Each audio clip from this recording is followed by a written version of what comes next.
Halo teman-teman, selamat datang kembali di channelnya My Bule Brule dengan saya, John. Kali ini saya mau ngebahas salah satu pertanyaan dari penonton video atau vlog di channelnya kita. Ini namanya Let's Shine. Kayaknya di sana gampang-gampang susah ngasuh dan mendidik anak. Pas dia rewel dan susah dibujuk atau tantrum. Di sana boleh nggak teriak terhadap anak? Atau pukul pantat. Jadi gimana bentuk hukum mendidik untuk anak yang tidak mau dibilangin? Saya teringat teman sudah jadi warga sana, punya anak satu. Agak kewalahan juga ngatasin anaknya. Saya juga pernah ketemu mereka, memang beda budaya katanya. Gak bisa setegas orang plus 62. Apalagi dari suku-suku tertentu. Ini suku-suku tertentu, saya asumsi Indonesia Timur. Terutama dari tempat asal saya juga orangnya dikenal sangat lembut. Nggak juga, orangnya dikenal sangat keras.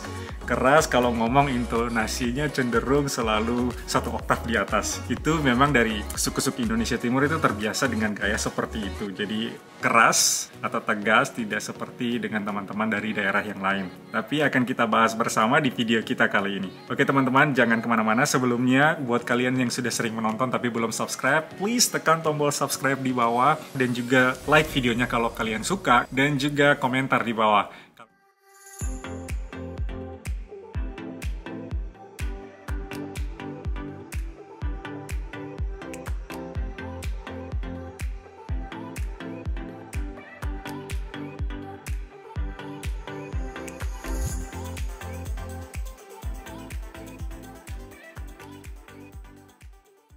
Oke teman-teman, di Amerika Serikat, baik itu pemerintah federal atau pemerintah yang levelnya nasional dan juga pemerintah yang levelnya di negara bagian, itu sama-sama tidak ada hukum yang melarang penggunaan hukuman fisik untuk mendisiplinkan anak.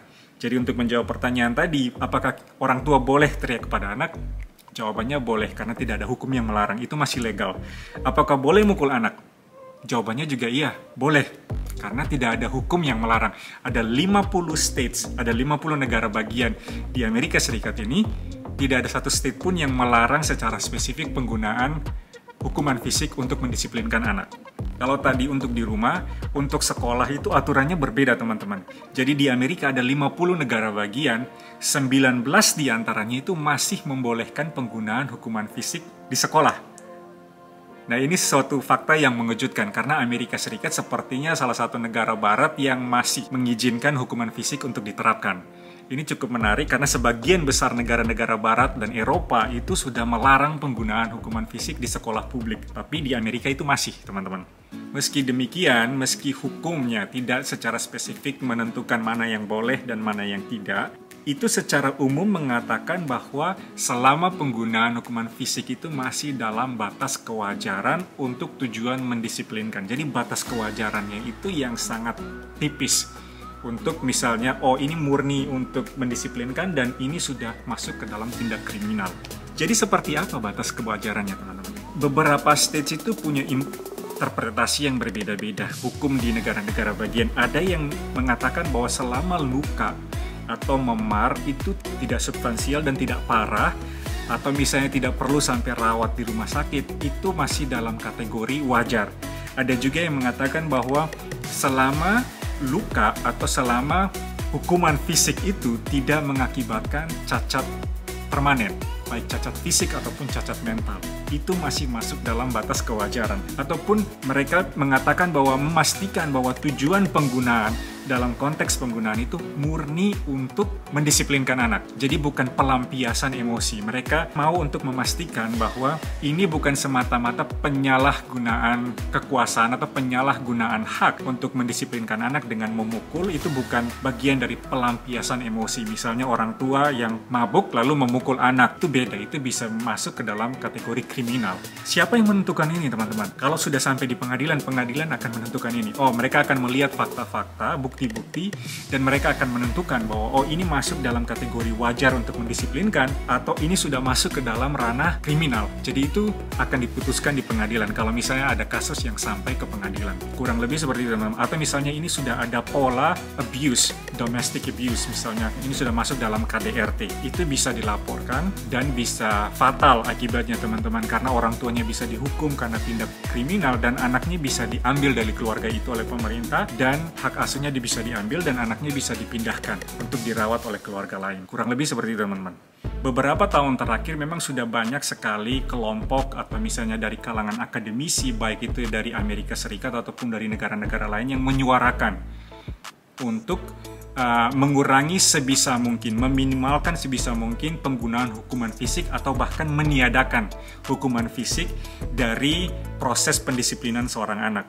Ini ada salah satu studi yang dilakukan di University of Minnesota yang juga sudah dipublish atau dipublikasikan hasil risetnya di salah satu jurnal tertua yang berhubungan dengan kedokteran anak, namanya JAMA. Studi ini melaporkan adanya tren penurunan angka orang tua yang menggunakan hukuman fisik sebagai bentuk untuk mendisiplinkan anak itu dari 50% di tahun 1993 menjadi 35% di tahun 2017. Kebanyakan generasi milenial dan juga generasi Gen Z cenderung untuk tidak menggunakan hukuman fisik dalam mendisiplinkan anak-anaknya. Jadi ini menarik, teman-teman. Ini juga dilatar belakangi oleh tersedianya informasi secara global dan sangat banyak di saat ini. Orang tua yang umumnya dari kaum milenial atau dari kaum generasi Gen Z sekarang punya akses ke buku-buku, punya akses ke internet atau YouTube atau diskusi-diskusi online di mana orang-orang itu saling mendiskusikan pendekatan-pendekatan yang efektif untuk mendisiplinkan anak. Jadi, mendidik anak referensinya bukan hanya dari orang tua mereka atau komunitas mereka, tapi pada intinya komunitas global sekarang itu referensinya sudah sampai ke situ. Dan ini memang menarik, teman-teman, karena tiap generasi kita mendidik generasi yang akan datang di mana tantangannya berbeda dengan generasi kita. Seperti contohnya, saya dididik oleh orang tua saya yang mana mereka referensinya dari kakek nenek saya. Jadi referensinya dari saya dididik menggunakan gaya dari dua generasi sebelumnya. Sementara tantangan saya di zaman saya itu sudah berbeda dengan tantangan pada saat sebelumnya. Jadi itu memang setiap generasi tantangannya berbeda-beda. Memang tidak ada satu cara yang paling ampuh dan paling absolut benar untuk mendidik anak, memang tidak ada, teman-teman. Karena itu faktor eksternalnya juga mempengaruhi seperti faktor norma dan budaya setempat, faktor agama, faktor lingkungan keluarga, karakter, kepribadian orang-orang yang di sekitar anak kita itu semuanya berpengaruh. Mana yang baik, yang kita rasa baik kita ambil dan kita coba implementasikan. Mana yang kalau misalnya tidak cocok, ya sudah kita tidak usah ikutin. Lalu kalian mungkin bertanya, kalau gitu alternatif hukuman fisik itu seperti apa? Tergantung usia ya. Ada yang namanya time out atau time in. Time out itu misalnya kalau anak-anak itu sudah rewel, kita ambil dari kondisi atau tempat yang buat dia rewel itu, kita pindahkan ke salah satu ruangan atau misalnya di pojok ruangan kita dudukan di situ selama waktu tergantung usianya. Misalnya 1-2 menit gitu. Seperti Ruth kadang-kadang 1,5 menit atau 2 menit sekarang kita kasih time outnya. Dimana dia duduk situ kita tidak berinteraksi sama sekali. Jadi itu kesempatan dia untuk menenangkan diri, rehat sejenak sebelum kembali lagi gitu. Banyak kali kita lihat ini cukup efektif karena anak-anak termasuk usianya masih seperti Ruth 1 atau 2 tahun, mereka belum tahu cara meregulasi emosi mereka. Mereka tidak bisa mengenali, oh saya lagi marah, ini karena apa? Kok saya merasa kayaknya tidak nyaman? Ini karena apa? Karena lapar atau saya bosan atau apa gitu. Kita pindahkan dia jadi punya waktu sejenak untuk menenangkan diri sebelum kembali lagi. Dan itu dilakukannya konsisten.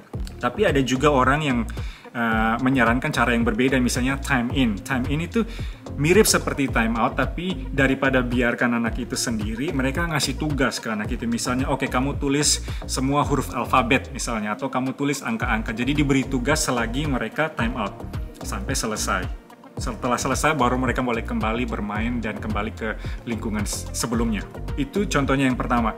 Yang kedua, hak-hak istimewanya diambil. Apa yang berharga buat dia itu yang kita jadikan bahan untuk negosiasi. Yang berikut adalah mengajarkan skill atau keahlian yang baru, seperti pemecahan masalah atau problem solving. Anak-anak mereka tidak tahu, mereka belum kenal persoalannya mereka tuh apa, bagaimana cara mengatasinya. Seperti kadang-kadang dia rewel itu penyebabnya bisa banyak, teman-teman. Bisa jadi karena dia lapar, bisa jadi karena dia capek, atau karena dia ngantuk. Untuk usia seperti itu, kita coba, kalau misalnya dia sudah mulai rewel, sudah kesana kemari, nggak tentu arah, sudah mulai sensitif, super sensitif, biasanya kita tanyain, kamu capek gitu, Ruth, capek? Belakangan dia sudah bisa mengenali itu, jadi dia bilang, iya Ruth capek gitu, capek. Kalau sudah capek, biasanya kita nyuruh, ayo baring-baring di sofa deh gitu, baring-baring di sofa. Jadi dia pergi ke sofa, dia baring-baring sendiri barang 2-3 menit, terus kembali lagi gitu, happy. Tapi kadang-kadang kalau dia lapar, kita tanya, kamu lapar gitu? Iya. Mau makan? Iya, mau makan. Jadi hal-hal baru yang perlu kita ajarkan, jadi dia kenal, oh kayaknya aku kok rasanya nggak nyaman, ini kenapa gitu. Satu alternatif yang berikut, mengabaikan tindakan mereka yang mungkin kita tidak suka gitu. Diabaikan saja, lama-lama dia bosan, dia capek sendiri. Jadi kadang-kadang cuek itu juga lumayan ampuh. Yang berikutnya itu ada juga yang menyarankan konsekuensi logis. Bisa seperti ini teman-teman. Kalau misalnya contoh, misalnya dia berantakin main-mainannya. Terus misalnya disuruh, beresin dong gitu, bantu beresin. Kamu perlu bantuan papa dan mama beresin nggak? Kalaupun kita sudah menawarkan bantuan dan dia nggak mau, itu biasanya kita bilang, oke, kalau gitu konsekuensi logisnya, kalau misalnya papa atau mama yang simpan, kamu nggak akan main ini selama 1 minggu gitu. Ini akan hilang. Dan pernah kita lakukan itu. Lama-lama dia sadar gitu konsekuensinya apa. Jadi begitu dikasih tahu, mau kamu yang beresin, mau Ruth yang beresin atau papa atau mama yang beresin. Akhirnya dia mau beresin sendiri. Selanjutnya juga ada yang bilang untuk konsekuensi alami. Konsekuensi alami itu seperti ini teman-teman. Kalau misalnya kita bilang mau pergi keluar dan di luar itu dingin, kita mau pakaikan jaket tapi dia nggak mau. Ya sudah, ayo keluar dengan kondisi di luar, main di luar itu dingin. Jadi biarkan dia alam, oh kalau nggak pakai jaket dingin. Jadi selanjutnya kalau mau keluar kita bilang pakai jaket karena di luar dingin, dia akhirnya dengerin juga gitu. Tapi kita perlu lihat juga di mana itu tidak akan membahayakan dia gitu. Gak bisa lama-lama akan di luar, anak-anak nanti bisa sakit. Terakhir di catatan saya adalah memberikan pengakuan dan juga penghargaan terhadap perilaku mereka yang positif. Jadi selain menghindari hukuman fisik, memang sudah banyak orang-orang yang menyuarakan untuk tidak menggunakan kata-kata yang negatif terhadap anak-anak, kata-kata yang mengecilkan mereka, meremehkan mereka, atau misalnya yang mempermalukan mereka gitu, atau membanding-bandingkan dengan anak tetangga, karena itu tidak akan berdampak bagus juga dalam jangka panjang. Itu tidak akan membantu kita sama sekali. Jadi kurang lebih seperti itu teman-teman. Kami tidak bilang bahwa kami ahlinya untuk mendidik anak. Sama sekali bukan teman-teman, sama sekali bukan. Kami juga orang tua baru, kami juga nggak tahu apa yang kami lakukan gitu. Meskipun kadang-kadang kita juga habis kesabaran teman-teman. Dan satu hal juga yang kita coba untuk terapkan adalah mencoba mendengarkan dia lebih banyak, meyakinkan dia bahwa opininya dia itu kita dengarkan juga. Dan kalau misalnya kita tahu kita salah, secara terbuka meminta maaf. Memang untuk orang tua meminta maaf ke anak-anak di beberapa budaya itu sepertinya jarang sekali terjadi, tidak pernah terjadi gitu. Orang tua kok minta maaf ke anak? Bagaimanapun kita orang tua, kita punya salah gitu, punya kadang-kadang salah mengambil keputusan. Sekali lagi teman-teman, ini bukan bermaksud kami sok-sokan jadi orang tua.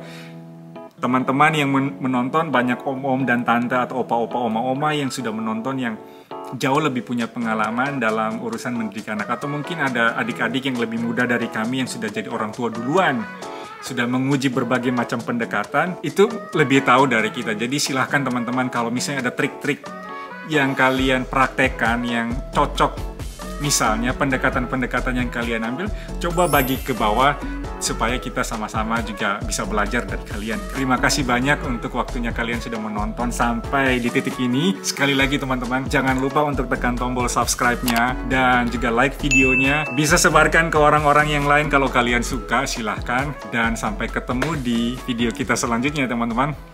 Dadah! Tapi saya pengen bahas soal ini di video kita kali ini. Tapi saya pengen bahas soal ini secara khusus di video ini. Tapi saya pengen kita sama-sama bahas soal ini kali ini. Oke. Tapi saya mau kita bahas mahasiswa. Siswa. Oke.